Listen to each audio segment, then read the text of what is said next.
So today I just wanted to take a quick look at one of Roman Polanski's first color films. This originally was titled Dance of the Vampires. It is a 1967 film, possibly most better known as The Fearless Vampire Killers.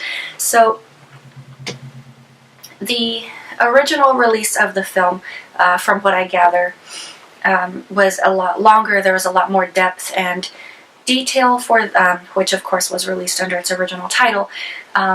For American audiences, the film was essentially butchered or shortened and re-released as The Fearless Vampire Killers, also known as The Fearless Vampire Killers, or Pardon Me, But Your Teeth Are in My Neck. Well, get your neck away from my mouth. What's wrong with you? But,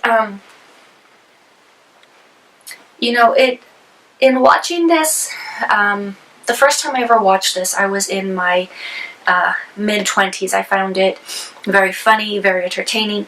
I rewatched it recently, and I do see how in some points here and there the story is muddled a bit. It is kind of hard to just follow along and figure out what the devil is going on. I also really didn't see too much humor in it, which, you know, I do watch quite a bit of foreign film. I am aware of the fact that foreign film is an acquired taste, especially in this day and age when, you know, foreign film is more available than it was maybe, you know, 10, 20 years ago. It's not as niche or as elitist as it originally was. I'd say yes, very much it is still an acquired taste because you have to adjust to a different country's form of storytelling or sense of humor. Of course, with this film, yes, there are some humorous moments. I guess it's more the obvious gags that I find a little bit more humorous. I guess just because, I don't know if it's just the muddled storyline or, you know, just the humor in general used in this film just pretty much flew over my head. And I'm not ashamed admitting that. I mean, as I said, to me the story was a bit muddled. You do have an opening sequence with these two vampire hunters. They make their way to an inn, and essentially they have hypothermia, so they have their feet dunked in a very hot tub. They're having their feet massaged, and very sadly, this is one of our first glances at Miss Sharon Tate as well, because she happens to be, I guess you could say, one of the barmaids massaging the feet of the older gentleman, just kind of trying to bring him to. But we get the character's point of view, so we basically just get a nice stare down her low-cut blouse.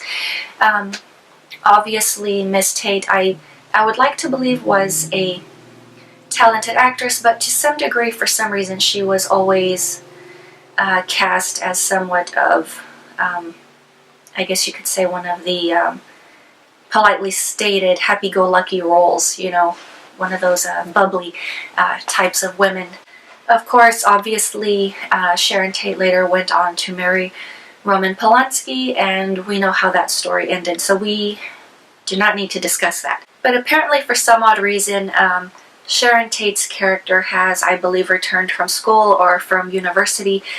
She's come back to living in this rural area, and she is somewhat of a bath addict. She picked up the hobby, or she picked up the habit rather, while at school. She has a very nice fluffy sponge. She likes sneaking into a very particular tenant's room because she likes to use the nice tub for bathing in. Obviously, this is our second glance of Miss Sharon Tate in the tub. We do get a bit of a nude scene, even though she is covered with bubbles. But it's in one of her bathing sequences that she happens to be abducted by a vampire. Of course, these two vampire killers take it upon themselves to not only retrieve her, but to rid the land, essentially, of this vampire menace. So, of course, this vampire guy is very sure of himself. He invites them in. He even freely speaks about bats. And he pretty much just says, oh yeah, I'm not much of a daytime guy, I'm more of use at night. You know, big ding ding there. But he basically has these vampire killers under his own roof, and you know, he's just very nonchalant about it. So eventually at some point in the film there is also, I guess you could say, this huge vampire ball that is being thrown, and of course you do have the young lady, I guess, which is somewhat of a prize or a sacrifice. And then of course there is a second young lady that is brought in. She winds up becoming an overzealous snack for someone else, so she does not make it to the party. But end result is Miss Sharon Tate rescued. Yes and no, depending on how you want to look at that. Obviously, if you've seen the film, you know what I'm referring to. But it's also just falls hand in hand with, do the vampire killers essentially meet their end goal of ridding the land of vampires? You would pretty much have to watch the film to find out. But you know, this rewatching, as I said, I didn't find it as enjoyable, entertaining, as fun. I found it a bit dull and muddled.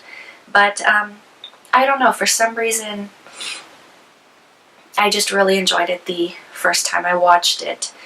You know, I definitely would give the film another opportunity. Maybe I'll feel differently on a different rewatch. Obviously there was close to a 10-year difference between the first viewing and the second viewing, but yes, I would definitely give the film another opportunity to grow on me.